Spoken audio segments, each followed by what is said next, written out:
चलिए चलिए class 10th के लिए मॉडल सेट पर ही डिस्कशन करेंगे हम लोग। तो ऐसा मत सोचिए कि मतलब कोई क्वेश्चन हम लोग बना ले रहे हैं तो उसके आगे पीछे थोड़ा हम नॉलेज रखेंगे। मॉडल सेट 5 आज हमने सेलेक्ट किया है। हाँ बोलिए, गुड मॉर्निंग बोलिए। Good morning sir. हाँ गुड मॉर्निंग एवरीवन। हम लोग मॉडल सेट 5 पर थोड़ा डिस्कस कर लेते हैं ना। मॉडल सेट 5 है, उस पर डिस्कशन करेंगे हम लोग और कुछ क्वेश्चन देखेंगे जो हम लोग को कहीं आगे पीछे अगर थोड़ा बहुत कंफ्यूजन होगा तो उस पर चर्चा हम लोग करेंगे, है ना।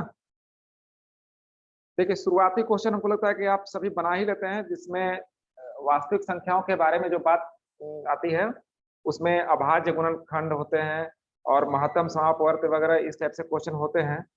तो उसी में से हम ऐसा सवाल देते हैं जो आपको दिक्कत करता हो या जनरल बच्चों को दिक्कत भी करता है। इसका देखिए मॉडल सेट 5 का क्वेश्चन नंबर 4 हम लेते हैं ना।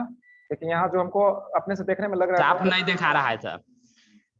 अब दिख रहा है, रुक जाइए थोड़ा सा। नहीं सर, अब आओ खरा। हाँ रुक जाइए 1 मिनट के लिए। हाँ हम लिखते हैं उसके बाद पता चलेगा। एक सवाल है, एक धनात्मक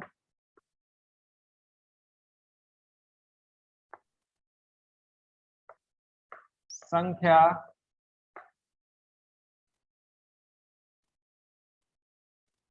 फोर क्यू प्लस 1 के रूप का है।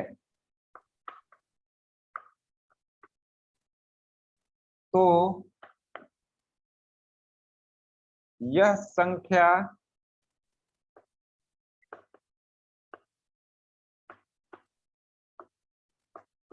निम्नलिखित में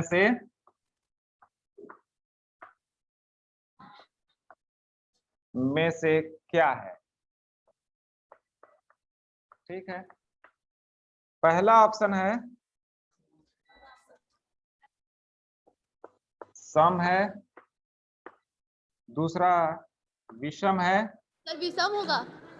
अच्छा ठीक है, और तीसरा जो है अपरिमेय लिखा हुआ है, और चौथा ऑप्शन है 0। देखिए क्वेश्चन हम ये मत देखिए कि इससे केवल एक ही सवाल उत्पन्न हो सकता है।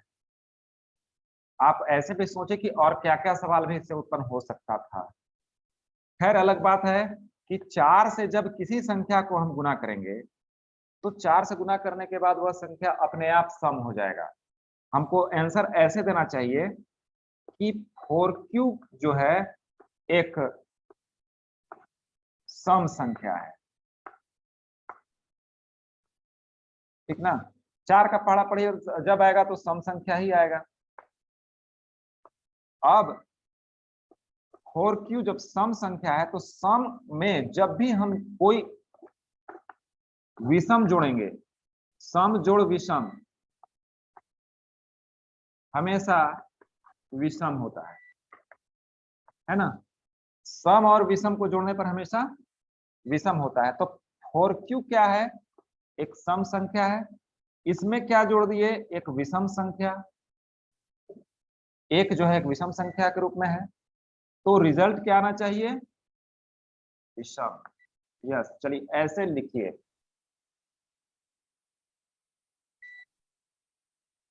नोट कर लीजिए इसको।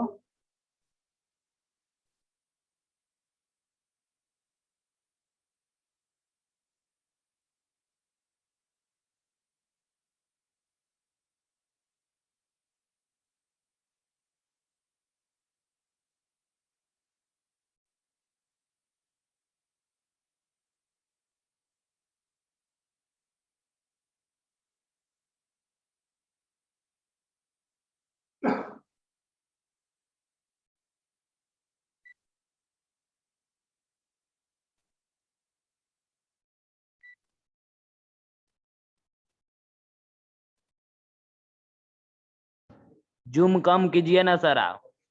देखो तो। अच्छा ठीक है, जूम थोड़ा कम कर देते हैं। और अब ठीक है, बोलना थोड़ा बेटा। ठीक है। अब सही है। Yes sir. हाँ चलिए, ओके।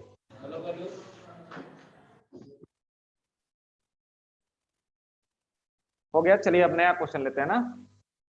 इसी में हम केवल उन सवालों को देख रहे हैं जो आपको दिक्कत करता होगा। हम लगातार नहीं ले रहे हैं, इसके लिए खेद है, नहीं तो बोलिएगा तो लगातार भी ले लेंगे। क्वेश्चन नंबर 9 है इसका। समीकरण युग्म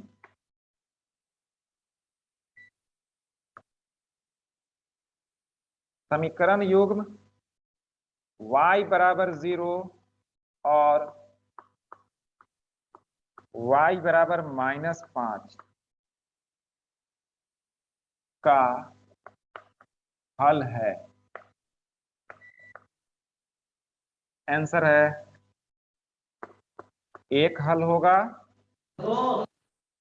या दो हल होगा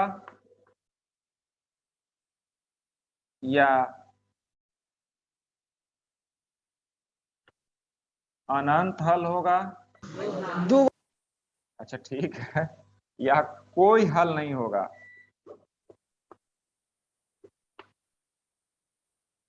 अच्छा, कोई कुछ बोल रहे हैं, कोई कुछ बोल रहे हैं, चलिए देखिए। आप कैसे बनाते हैं वो किताबी रूप भी हो सकता है, या फिर किताब में और भी तरीके दिए गए हैं जिसमें बताया गया है कि देखिए, कोई भी रैखिक समीकरण को जब आप हल करते हैं तो क्या करते हैं, एक्स वाई को हटाने की कोशिश करते हैं। उसको हम लोग इलिमिनेशन मेथड कहते हैं। और दूसरा चीज है कि वज्रगुणन मेथड वगैरह भी होता है। और फिर एक और मेथड है ग्राफिकल मेथड, यानी कि चित्र बना करके भी बनते हैं। देखिए, y बराबर 0 और y बराबर -5, ये दो का आप फोटो देखना चाहेंगे। देखिए इनका फोटो देखिए, ये एक्स एक्सिस और वाई एक्सिस है। इतना हम लोग फोटो बनाने जानते हैं, कोई भारी चीज नहीं है। अपने से बताना है कि क्या आंसर होना चाहिए।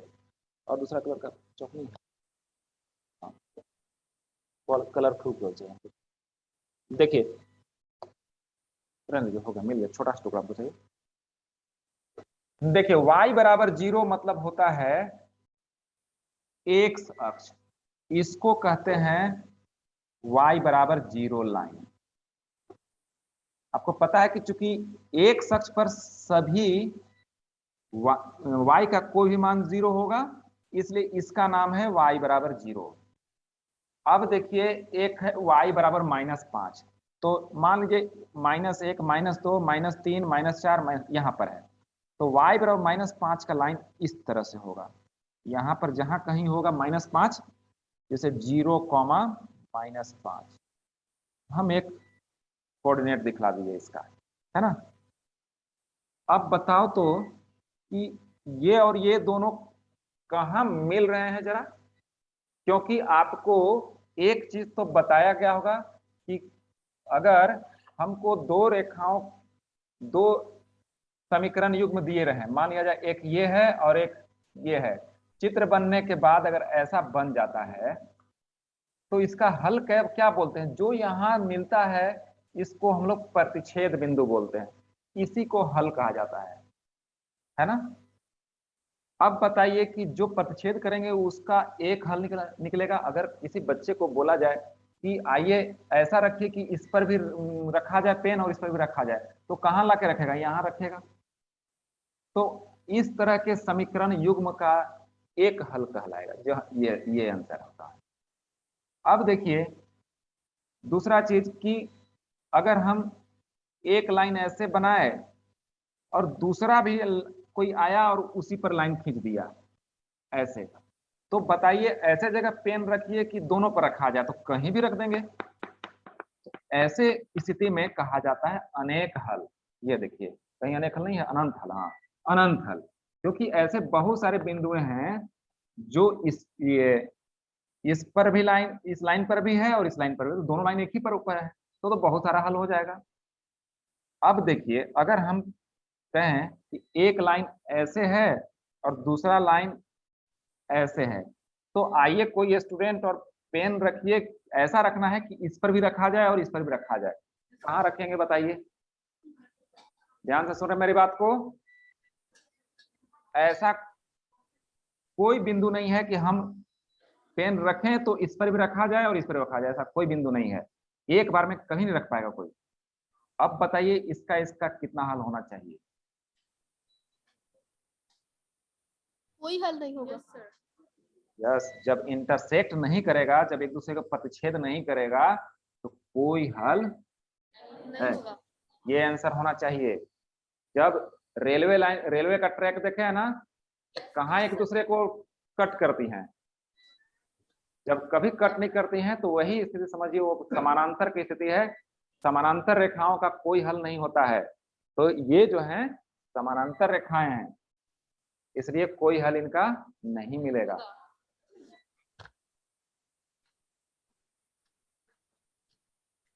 इसका नाम क्या रखे हैं, y बराबर -5, इसका नाम है y बराबर -5, इसका नाम है y बराबर 0। तो ये दोनों चूंकि कहीं कट नहीं कर रहे हैं इसलिए कोई हल नहीं निकलेगा। कट करने पर एक हल, एक दूसरे पर संपाती होना, जैसे संपाती शब्द सुने होंगे, ला करके ओवरलैप कर गया इसी पर, तो इसका तो अनेक हल होगा।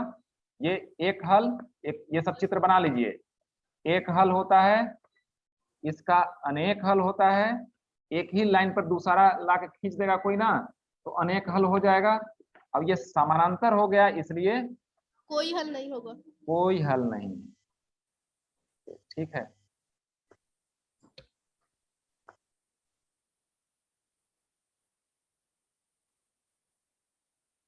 दो कलर का पेन रखे हैं ना, दो कलर का पेन रखिए, आप बहुत अच्छा बनाइएगा। ऐसे चित्र को बनाइए इस तरह से।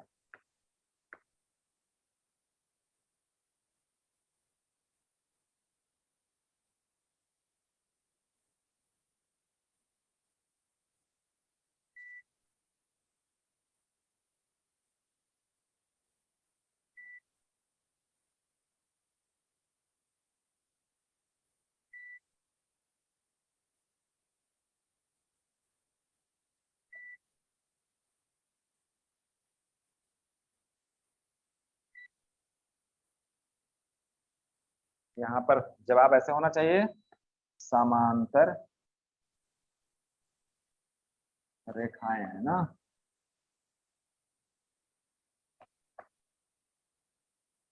चलिए अब अगला सवाल देखते हैं हम लोग, मिटा देते हैं इसको।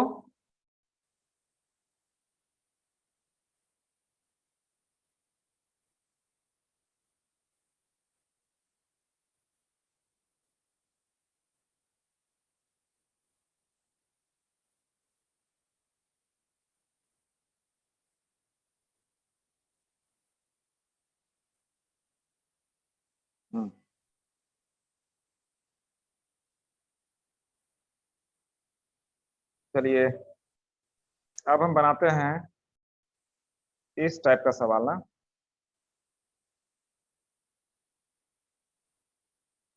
16 नंबर जो और ठीक लग रहा है,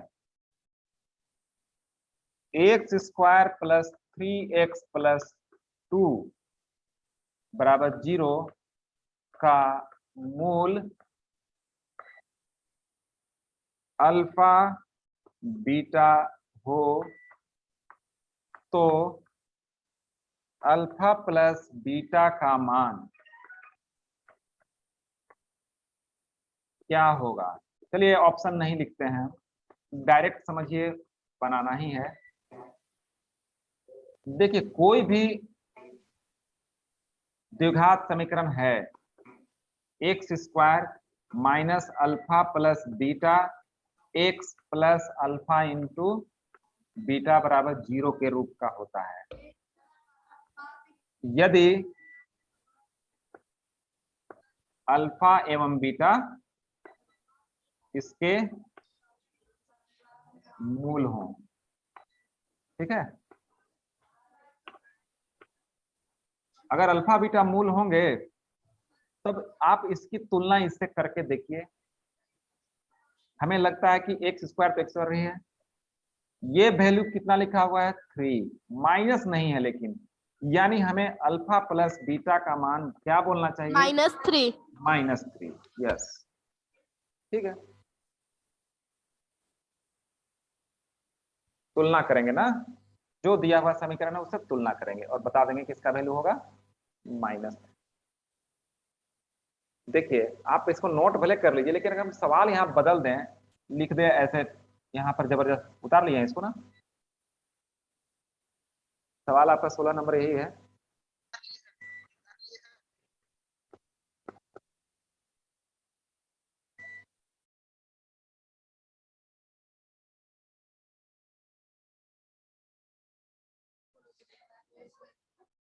सर एक बार फिर से समझा दीजिए।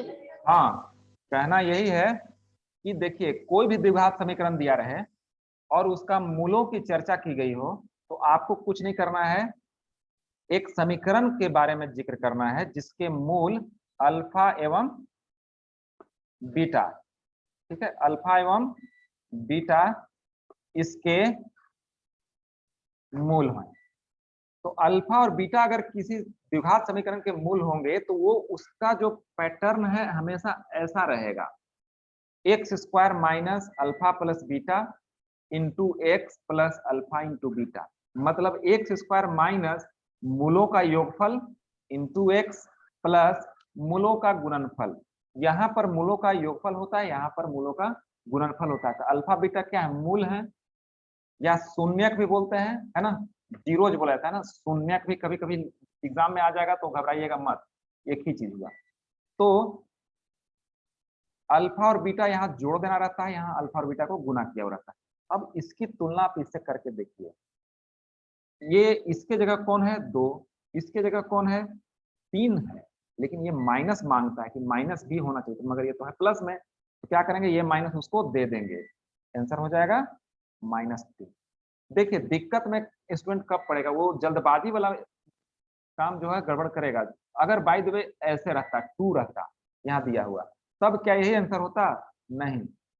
कोई भी द्विघात समीकरण हो और उसका मूल का चर्चा किया हुआ हो, तो हम लोग क्या करेंगे, पहले इसको इस रूप में लिखेंगे। 2 को किस तरह से भगाइए, 2 से भाग दे दीजिए सबको, तो ये बन जाएगा x square plus 3/2 x plus 2/2 बराबर। अगर 2 है तो 2 को हटा ही देना है, 3 है, 4 है, 5 कुछ है, हटा ही देना, भाग देना है। तब देखिए अल्फा प्लस बीटा का मान कितना हो जाता, ये हो जाता माइनस में, अब बटा 2 लिखते, अगर ये ऐसा होता तब, है ना। तो देखिए एक और आपको द्विघात समीकरण इसको पढ़े होंगे, तभी आप ऐसा सोच रहे हैं कि ये कैसे बन रहा है, ये कैसे बन रहा है। इस टाइप से भी होता है, इसको आप क्या करते हैं, plus b/a x plus c/a, असल में a से भाग दे देते हैं हम लोग, तो हो जाता है ऐसे। अब क्या है, मूल अल्फा बीटा हो तो अल्फा मूलों का योगफल अल्फा प्लस बीटा बराबर आप बोलते हैं -b/a, देखिए वैसा ही लिखा हुआ है। फिर मूलों का गुणनफल अल्फा इंटू बीटा c/a, यही तो रिलेशन है, हमेशा इसी से तुलना होती है। देखिए अल्फा प्लस बीटा बराबर लिखा हुआ है -b/a, ऐसे भी समझिए।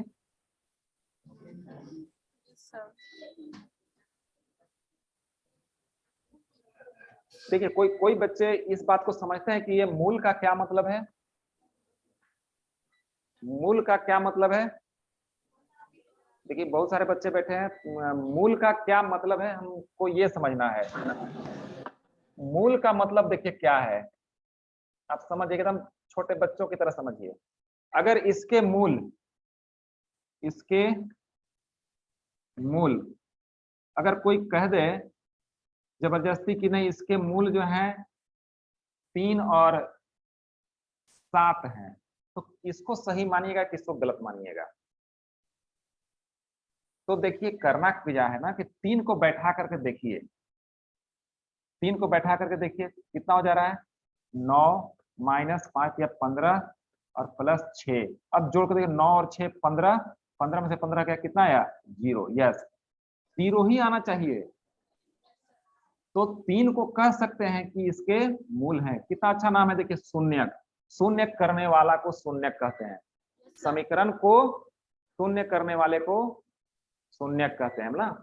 ऐसे समझना है। अब 7 को शून्य बोलना चाहिए या नहीं बोलना चाहिए, 7 बैठा कर देखा जाए तो यहाँ क्या हो जाएगा 49, और ये होगा 7 35 प्लस 6, देखिए तो 49 और 6 हो गया 55, 35 घटाए तो हो गया 20, तो 20 तो जीरो नहीं आया, 20 आने नहीं से सर, जीरो थोड़ी हुआ, यानी 7 को नहीं कहेंगे कि ये इसका मूल है। जिसको भी मूल कहेंगे वो दिए हुए समीकरण को संतुष्ट करता है। संतुष्ट मतलब सेटिस्फाई करना, ठीक ना, उसको 3 बैठाने से सेटिस्फाई करा, इसलिए कहा जाएगा कि इसके मूल 3 है। और जितना घात होगा उससे ज्यादा मूल नहीं हो सकते हैं। जितना घात है, जैसे 2 घात का है ना, तो 2 से ज्यादा मूल नहीं होगा, 2 से कम भी हो सकता है, मतलब कि हो सकता है एक ही मूल दोबारा आ जाए, तो उसको 2 काउंट नहीं ना करेंगे। देखिए, तो ये है मूलों की चर्चा करनी है हम लोग। सर अल्फा प्लस बीटा बराबर माइनस बी बाई ए नहीं कर सकते हैं? वही तो देखिए बगल में लिखे हैं ना, ये वाला, यही चीज तो लिखे हैं कि अगर ऐसा प्रारूप में है, देखिए ये नहीं ना था ऐसे, ये 2 नहीं था, तो हमको बटा में ए लेने का कोई जरूरत नहीं पड़ा, ए का मान तो 1 होता। क्या समझ में आ रहा है? अरे 1 दिया हुआ है तो 1 से भाग देने का क्या मतलब, कोई मतलब नहीं था। देखिए अगर ऐसा है, बात तो है वही चीज, कहाँ दूसरा चीज है, ए था तो ए से डिवाइड किया हुआ रहता है, तब हम बोलते हैं अल्फा प्लस बीटा बराबर माइनस बी बाई ए, और अल्फा इंटू बीटा बराबर सी बाई ए। ये है उसी तरह से x square plus 3x plus 2, तो 3/1 समझिए, या 1 को क्या लिखना, -3 बाई कुछ नहीं, 3 ही रह जाएगा, -3 रह जाएगा, यानी मूलों का योगफल कितना हुआ माइनस, क्योंकि ये इस पोजीशन, देखिए तुलना करना है, जैसे x square minus alpha beta x, alpha plus beta x, ये मूलों का योगफल, गुणनफल ये होगा, जिसके जगह पर जो है बस उतना ही बराबर लिख दीजिए, है ना। जैसे एक्स स्क्वायर एक जैसा होना चाहिए, एक्स और एक्स एक जैसा होना चाहिए, तब इसके आगे क्या लिखा हुआ है, ये लिखा हुआ है, यहाँ गुना में क्या लिखा हुआ है, 2 लिखा हुआ है, तो इतना बराबर 2 हो जाएगा। यानी अगर पूछता कि मूलों का गुणनफल क्या है, तो हम बता देते हैं सिर्फ 2, ये वाला 2, जिसके जगह पर जो रहेगा वही बोल देना है। ओके, चलिए अब देखते हैं नया चीज।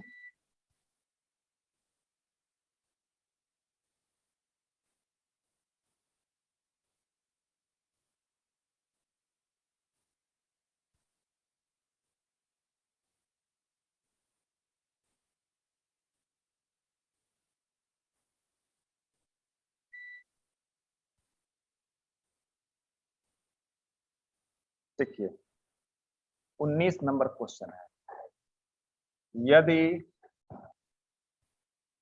द्विघात समीकरण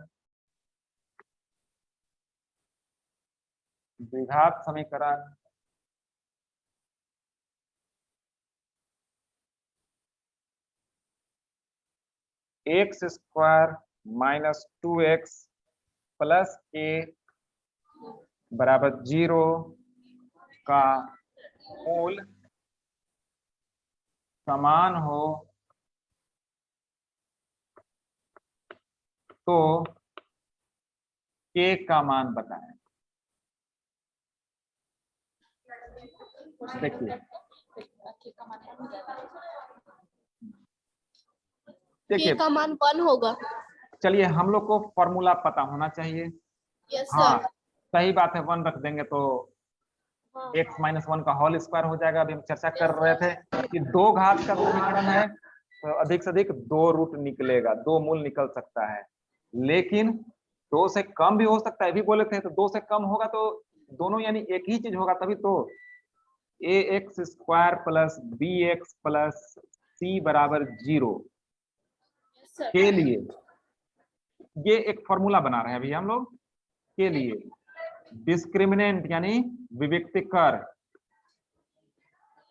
या विवेचक जो भी बोलते हैं आप लोग, विविक्तकर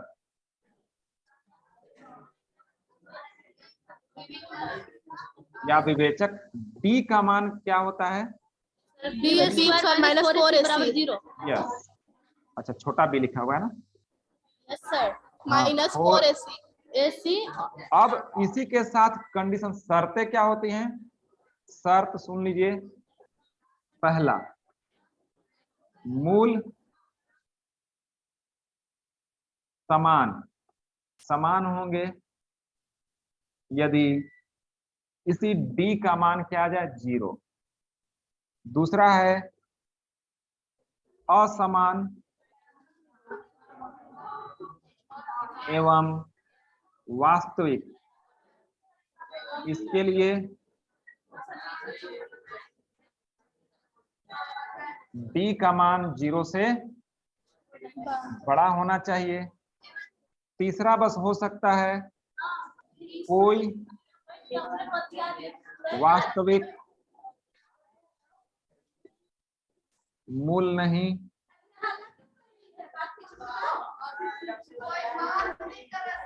या काल्पनिक मूल कह सकते हैं यदि d का मान 0 से कम आया। d का मान 0, आपको बस यही दो पढ़ना है। वास्तविक मूलों के बारे में पढ़ना है। तो वास्तविक मूल कब होते हैं? या तो d का मान 0 हो जाए या d का मान 0 से बड़ा हो जाए। अब देखिए इस सवाल के लिए आपको क्या कैलकुलेशन करना है? d बराबर 0 देखना है। d का मान 0 मतलब b स्क्वायर माइनस 4ac बराबर 0। b के जगह कौन है? b के जगह है -2, तो -2 का स्क्वायर लिख देंगे। -4 a के जगह कौन है? x स्क्वायर के गुणांक को a बोलते हैं 1, और c के जगह वही है आपका इक्वल टू 0। तो इसको सॉल्व करें तो 4 बराबर -4 0। 4 अब देखिए 4 से 4 कैंसिल हो जाएगा। हाँ, 4k -4k बराबर 4, तो 4 -4 हुआ, यहाँ भी -4 हुआ। सर 4 से 4 कट जाएगा। जी हाँ, -4 से 4 काट दीजिए और k बराबर लिख दीजिए 1। यस सर, बस यही आंसर हुआ। तो ये सब भी थोड़ा सा हम लोग को फॉर्मूला के तौर पर याद रहेगा, तो जरूरी नहीं है कि यही सवाल आएगा, इसमें से कोई आएगा। तुम लोग आगे पीछे थोड़ा सा नॉलेज है तो जान लेंगे, बना देंगे उसको।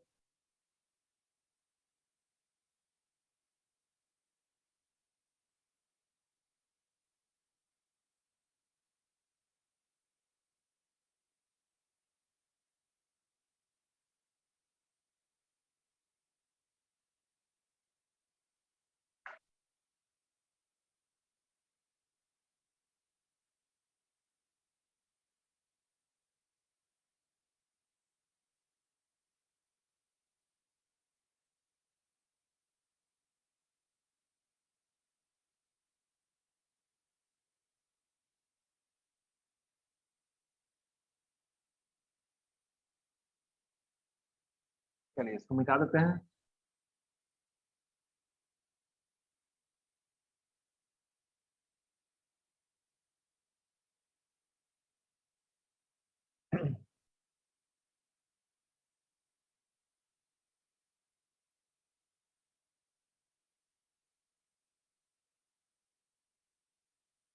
देखिए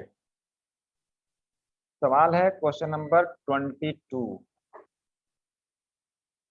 लिखा हुआ है AP, ऐसे डॉट डॉट किया हुआ है और लिखा है कि 10, 7, 4 dot dot dot dot dot का 30वां पद है। क्या है बताना है आपको। देखिए पहले बता दीजिए कि कोई भी AP होता कैसा है। कोई भी AP ऐसे होता है, पहला पद A, दूसरा पद A + B, तीसरा पद A + 2D। समझना बात को। सर कौन पद है? 30वां पद है कि 90वां पद? नहीं 90वां दिख रहा है क्या? ये अभी रुक जाइए, सटल तरी था। अच्छा रुकिए, थोड़ा सा इधर गड़बड़ कुछ हो रहा है। बढ़िया नहीं दिख रहा। अभी दिख रहा? नहीं दिख रहा है सर।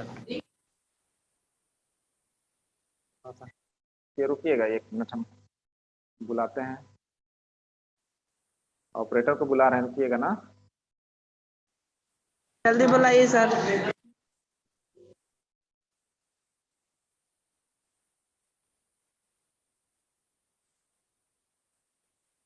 असल में वहाँ थोड़ा सा इमेज सही नहीं आ रहा है, हम लोग आगे पीछे हो भी रहा, हम देख भी रहे हैं।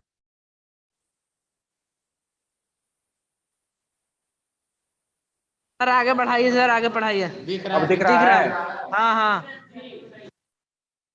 देखिए ठीक है, सुनिए तब बात को। हाँ आइए, थोड़ा सा हो रहा है।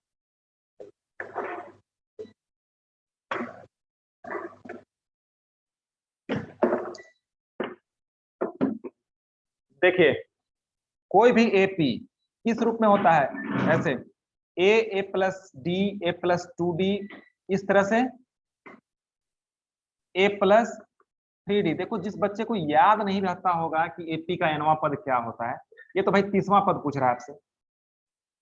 देखो अगर ये पहला पद है, ये दूसरा पद है, ये तीसरा पद है, ये चौथा पद है ना, ऐसे 5वां पद, तो थोड़ा नजर डालो, ए और डी तो सब में है, अच्छा इसमें छोड़ करके। लेकिन गौर करो कि ये जो बच्चा 2 देख रहा है वही फिर 3 देख रहा है, तो 3 की जगह पर क्या लिखा हुआ है यहाँ देखिए, 2, 4 के बजाय यहाँ 3 लिखा हुआ है। अगर आपको 5वां पद लिखना होता तो कैसे लिखते, ए प्लस 4D लिखते, यानी 5 के बजाय यहाँ पे 4 लिखते।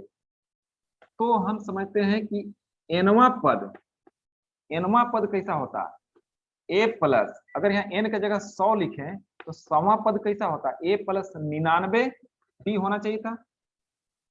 अगर हम एक जनरल फॉर्मूला बनाए एन लिख करके, तो यहाँ एक कम बताना पड़ेगा हमें, n-1। तो T30 बराबर क्या होना चाहिए, a प्लस 30 में से एक कम 29D, यही होना चाहिए। किसी भी एपी का, कोई भी एपी दिया रहता उसका एनवा पद हमें ऐसे बताना होता। अब देखिए कि हम अगर बोले कि इस एपी में, दिए गए एपी में,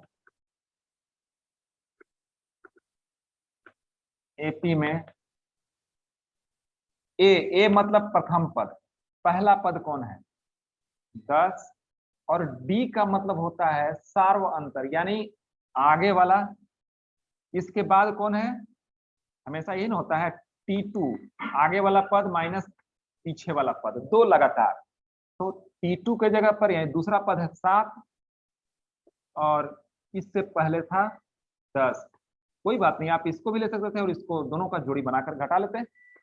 याद रखिएगा प्लस माइनस का फर्क बहुत मैटर करता है, इसलिए -3 बताइएगा आंसर। तभी भी डी का मान, गलती से कोई बच्चा बोलेगा 10 में से 7, ऐसा नहीं है, 7 में से 10 घटाना है, तो डी बराबर है -3। तब बताइए कि T30 बराबर हो जाना चाहिए ए प्लस, कितना लिखा हुआ, ए प्लस 29D, ए हमारा है 10 और प्लस 29, और डी का मान है -3। अब आप गुना कर लीजिए, 10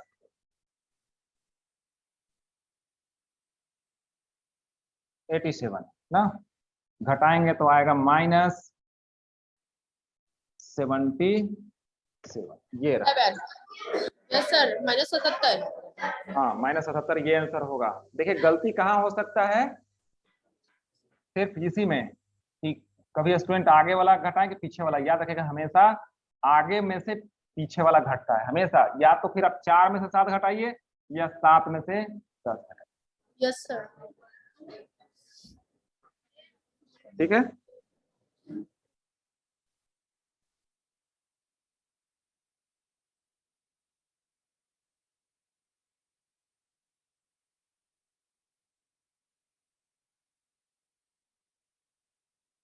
सर बोलिए।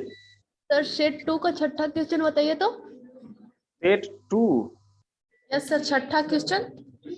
अच्छा बोलिए तो क्या लेते हैं, हमारे पास है नहीं, खोजना पड़ेगा हमको। बोलिए सर तो क्या बोले लेते हैं? हाँ बोलिए। Sir alpha comma beta. हाँ एक लोग बोलिए, सब लोग बोलिएगा तो हमको सुनाई नहीं सर पड़ेगा। यदि अल्फा कॉमा बीटा। हाँ सर लिखिए। यदि अल्फा कॉमा बीटा हाँ बहुपद बहुपद एक्स स्क्वायर हाँ x square plus 2x plus 2x plus 1 plus 1 के के शून्यक है। शून्यक है। अभी समझा रहे थे ना शून्यक मतलब क्या होता है। और सर तब तब 1 by alpha plus 1 by beta बराबर 1 by alpha plus 1 by beta बराबर क्या होगा, ये पूछा जा रहा ना। हाँ यस सर। ठीक ठीक है। देखिए शून्यक का क्या मतलब बताए थे अभी, अपनी भाषा में बोलिए तो। सर 0। अरे नहीं, शून्यक मतलब होता है शून्य करने वाला ना। शून्य, तुम शून्य का मतलब बतला दिया। शून्यक मतलब जो शून्य करने वाला, मतलब अल्फा अगर इसमें बैठा दिया जाए तो क्या हो जाएगा, इसका टोटल वैल्यू 0 हो जाएगा। बीटा अगर यहाँ एक से बैठा दिया गया तो पूरा वैल्यू 0 हो जाएगा। खैर अभी आपको बताया गया था ना कि ये दो क्या बतलाता है, ये दो माइनस के साथ मूलों का योगफल बताता है ना। तो अल्फा प्लस बीटा का मान क्या होना चाहिए, अगर इसके आगे प्लस है तो आंसर लिखेगा माइनस में, अगर यहाँ माइनस में रहता तो यहाँ लिखते प्लस में। सर प्लस में हो जाता। हाँ अल्फा इंटू बीटा क्या है, ये बतलाता है मूलों Yes, का sir. गुणनफल को। अब यहाँ 1 होना चाहिए, उसके लिए शर्त यही है कि यहाँ 1 होना चाहिए। अगर भाई जो 2 रहता 2 पहले हटा लेते, तो ये वाला चीज जो है 1 क्या बतलाएगा, मूलों के गुणनफल को, यानी 1। अब इसके आगे जो साइन है वही यहाँ रहेगा। अब हमें क्या हल करना है, 1 by alpha plus 1 by beta. तो अल्फा और बीटा एलसीएम ले लेते हैं। अरे दो अलग अलग चीजें हैं तो एलसीएम क्या होगा, ये इससे गुना हो जाएगा, नीचे रहेगा, ये यहाँ जाएगा, ये यहाँ जाएगा, बीटा प्लस अल्फा।